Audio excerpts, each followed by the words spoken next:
La vérité dans la publicité, avec אבי טל. למה בצרפתית? Wahrheit in der Werbung, mit אבי טל. אימא'לה, למה בגרמנית? אמת בפרסום, עם אבי טל. בדיוק, אמת בפרסום עם אבי טל.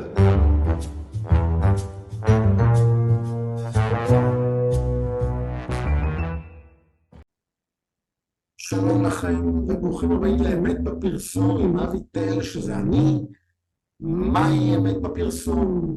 מי אני? מי סמני? מאין באתי? לאן אני הולך? מי זה בר דוד? מה קורה פה? למה הסאונד דפוק? למה הצילום נראה כאילו זה איזה מצלמת מחשב איימק חדש?